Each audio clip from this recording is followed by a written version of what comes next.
Welcome to C Programming Tutorials. This is a production of YouTube channel Learnorama and the Facebook page Awesome C Programming Tutorials in High Def. If you haven't subscribed to the channel, I would appreciate if you do so, because that way you could be notified of any new tutorials that I post. And I would also recommend that you become the fan of the Facebook page Awesome C Programming Tutorials in High Def.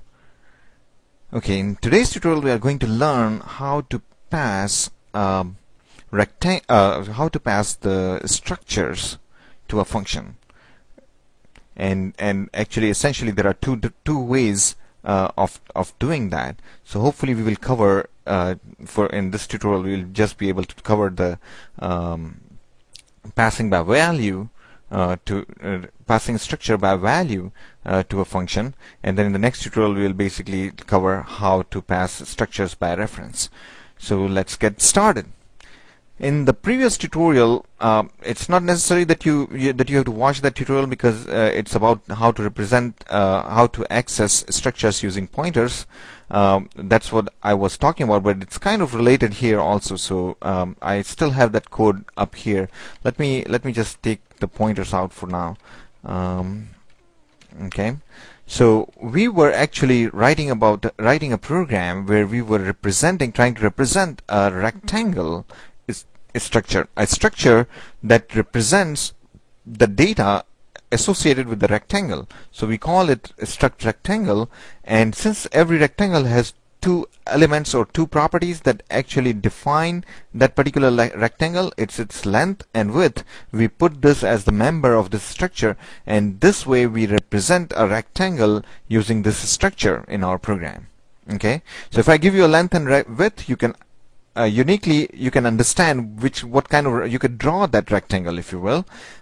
So I basically kind of uniquely identified what rectangle I'm talking about. Okay, so this is the struct rectangle.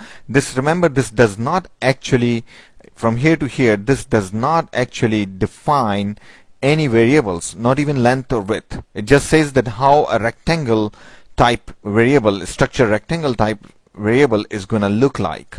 Okay, here inside this main function, when we declare a variable called rect1 with this structure struct rectangle, that's when we basically create a variable called rect1 which has two members, length and width. So the memory is actually allocated at this point for this rectangle, and then we assign 10 for 10 centimeters. We assign length equal to 10, and we assign width equal to 5 for this rectangle. Okay, now suppose what I have to do is actually excuse me, what I have to do is actually say calculate the area of this rectangle. Okay, and for this I have to write a function that would basically calculate the area of a given rectangle. Okay, so first thing I have to do is to write the prototype or the header of that function. What is it going to look like? Okay, so first thing we have to specify is what type of value it's going to return, and we are talking about returning the area, computing the area and returning it. So the area, since the length and width are integer, the area, which is product of length and width, it has to be an integer also. So it's going to return integer, and what are we going to call that function? We'll call that function as area. And what is it going to take? Length and width. Is that right? Should I write int length and int width? No, because we already have accumulated these two together into a rectangle. So what are we going to take as input? So I have to compute the area of a rectangle. What would be the input? The rectangle itself. So I have to basically pass the rectangle just like that, rectangle, and I'll call it any name, say rect. Okay, and then I'm going to actually finish the definition of this function, which basically says how are we going to, given this rectangle rect, how are we going to compute the area of that rectangle?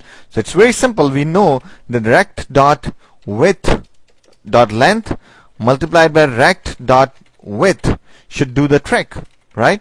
If I multiply length with width, that's it. This will give me the value of the area, right? Now remember, this rect is actually defined or declared as struct rectangle itself. It's not a pointer, so we will be using dot to access its member elements. If it were a pointer, we would use the dash greater than sign, which looks like an arrow. Okay, so rect dot length multiplied by rect dot width. And what do? We have to store it somewhere. So let's call it result, or let's call it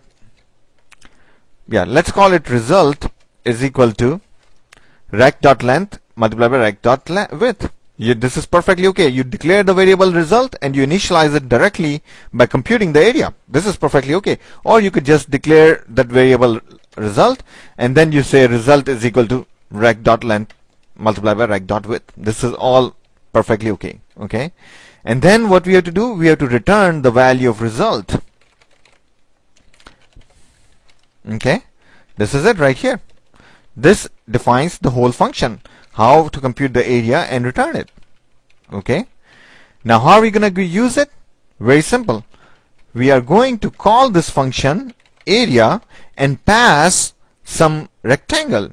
Remember, this is just a dummy argument.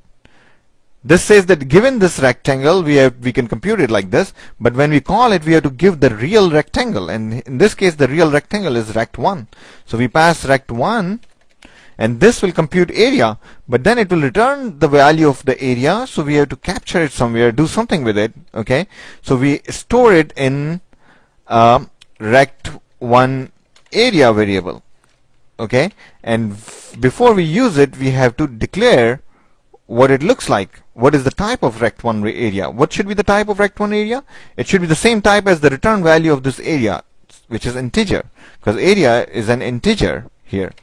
Okay, because length and width are integers also. And then if we want, we could basically print the area of rect1 is %d, and then write the variable rect1 area, because that's the variable that holds the value of area. See that? Very simple program, but it demonstrates how to pass a structure rect1 all the way over to area. Okay, and let's run this program. I'll press F9 to compile and run it, and look at this, what it did. It says area of rect1 is 50, and how did it work? It always starts with the main function. It declares a rect1, which means that it allocates the memory rect1. Alright, and then what it does is, we are saying that we are also declaring a variable rect1 area, okay, an integer, and then we are initializing rect1 length equal to 10 and rect1 dot width equal to 5. So it puts the value of 10 inside the length member element of rect1 and 5 inside the width member element of rect1, and these are hard-coded values, right? We could have asked the user to enter those values, so it doesn't matter. And then we call this function area and pass this rect1. Now, thing to note here is actually, let's see.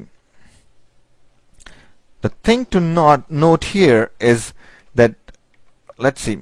Oops. This rect1 is, let's define it, let's draw it here, rect1, and this is essentially, it looks like this, length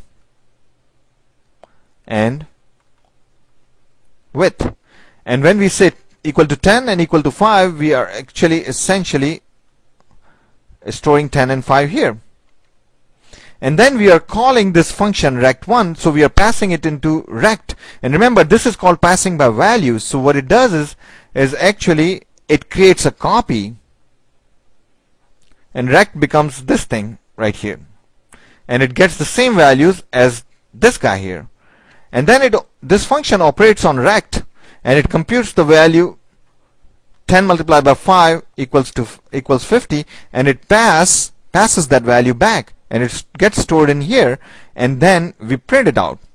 So I'll conclude this here, and then I will basically continue with this tutorial in the next video. Thank you so much.